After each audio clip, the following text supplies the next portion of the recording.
Vous voyez ici, parole à la salle à nouveau.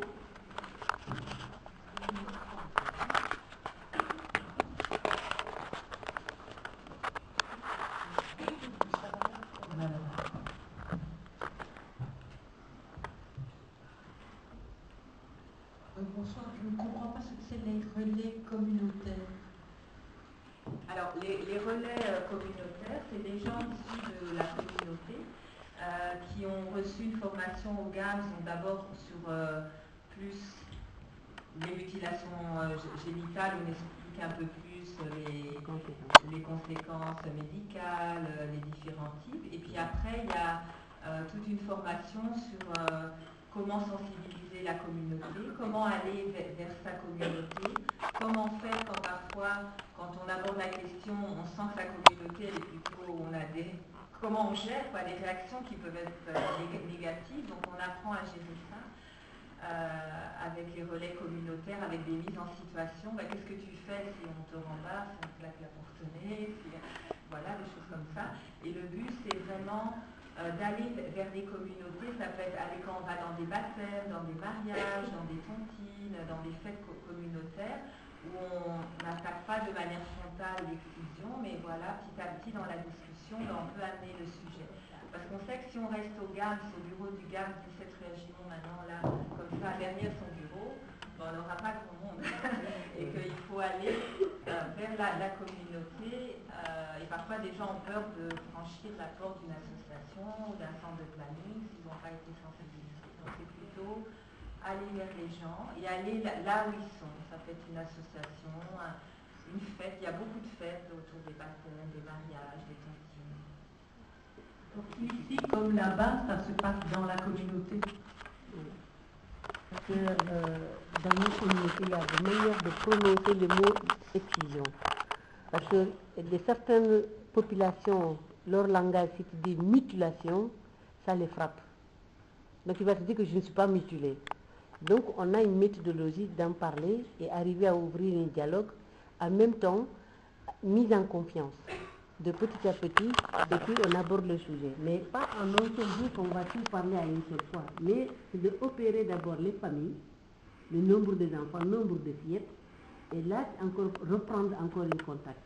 C'est comme ça que nous travaillons sur le terrain. Et après ça, on puisse discuter sur les violences, et après arriver à en parler les mutilations, et aussi les mariages forcés.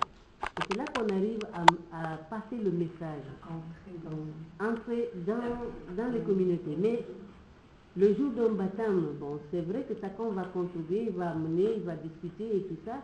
Il y a le festif, mais on est là pour travailler en même temps. Oui, c'est très important les mots que l'on emploie. Et justement, quand c'est une personne issue de la communauté, c'est beaucoup plus riche et avec beaucoup plus de chances de succès. Je pense que dans ce qui vient de se dire et dans ce que Fabienne a évoqué aussi avec les mots, le poids des mots de certains partenaires, il y a de nombreux professionnels ici dans la salle et là aussi il y a très certainement à réfléchir et je pense qu'on a une nombreuse question qui concernait des professionnels qui se demandent comment aborder ces questions-là avec les femmes. Alors une soirée comme aujourd'hui c'est très porteur évidemment parce que ça nous nourrit. Dans un second temps, je pense qu'on peut aussi être des interlocuteurs pour réfléchir ça avec ceux qui le souhaitent. Il y a déjà eu ce soir des noms de certaines équipes qui ont envie d'aller plus loin dans cette réflexion. Voilà. Tout à fait, parce qu'en plus du travail avec les communautés, on propose des formations. Donc il y a des formations qui sont possibles pour les professionnels, avec des mises en situation aussi. Et puis on a créé des petites brochures sur aussi comment lancer le sujet. Mais je crois que parfois on s'appelle tout un plat et que c'est juste l'écoute, et l'écoute non jugeante en fait. Savoir que voilà, on a une oreille et qu'on est capable d'entendre. Et si on tend la main, bien, les femmes déposent la même question. Il y a encore une question là-bas. Comme un pourcentage important de décisions se font au pays, c'est pas toutes, mais en tout cas un pourcentage important, et qu'il y a obligation scolaire, j'imagine que c'est ici, donc j'imagine que c'est dans des périodes très proches les vacances que tout ça doit se faire. Est-ce que vous pouvez compter sur les représentations diplomatiques à Bruxelles quand ils vont chercher un visa ou prolonger un passeport, etc., déclarer le voyage des enfants? Est-ce qu'on peut compter sur eux ou bien c'est sujet tabou encore Donc il y a l'ASBL Intact, on en parlait tout à l'heure, qui est une ASBL avec des experts juridiques, qui a été créée en 2009, qui a créé des petits passeports avec rappel à la loi. Donc ça a été écrit dans plusieurs langues et je sais qu'ils les ont distribués dans certaines ambassades et consulats pour sensibiliser. Ce qu'on parlait hier, on était une soirée, on disait qu'au Burkina, les petits guides d'Intact étaient partout. Maintenant, il y aurait besoin de formations complémentaires, je pense, encore. Il y a aussi les travel cliniques qui sont des endroits assez importants parce que c'est là où on va faire ces vaccins. Et dans beaucoup de pays africains où se pratique l'excision, on a besoin du vaccin fièvre jaune, en fait, pour voyager. Et nous, on a eu beaucoup de signalements du travel clinique de Saint-Pierre où il y avait des familles qui venaient vacciner les enfants avant de partir. Et il y a une situation qui a mis la puce à l'oreille à une médecin qui avait été formée par le GAM, qui était assez sensibilisée. C'était une famille avec plusieurs enfants qui devaient retourner en Guinée. Et en fait, quand elle a annoncé le prix pour toute la famille du vaccin fièvre jaune qui n'est pas remboursé, était assez cher, les parents ont parlé entre eux et ils ont dit il n'y a que les filles qui partent, le garçon ne part pas.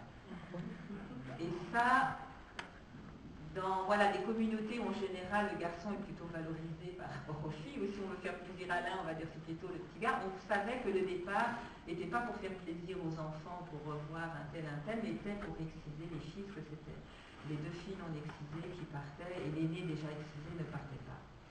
Et donc elle s'est dit, ah là il y a quelque chose. Elle a commencé à parler du GAM, c'est tout, et là elle voyait que papa n'était pas du tout content, en disant de quoi je me mêle. Et donc il y a eu un signalement, il y a eu tout un suivi de la famille.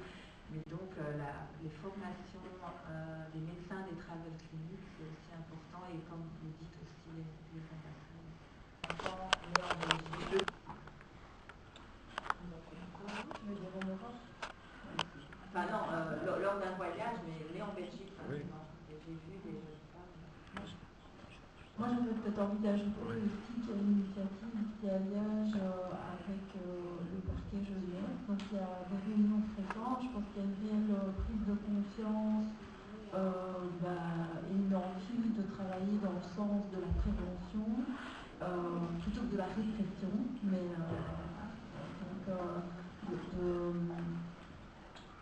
de la part de ces institutions. Oui, et puis il y a aussi tout le travail en amont en prévention au niveau de l'ONE ou des consultations de médecine préventive dans les écoles. Et cela est aussi très difficile parce que si les personnes ne veulent pas révéler ce type de problème, elles ne viennent plus à la consultation.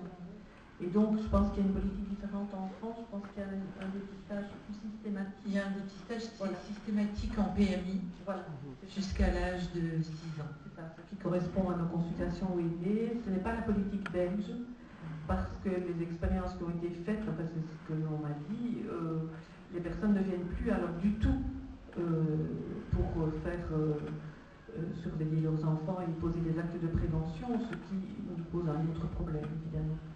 Donc c'est pour ça que pour nous aussi c'est important, par exemple ici vis-à-vis de la population liégeoise, d'avoir cet affichage grand public tel que nous l'avons dans les autobus, parce que c'est vraiment rappeler à la population que c'est une pratique qu'il faut questionner dans le pays, en tout cas, et partout si possible.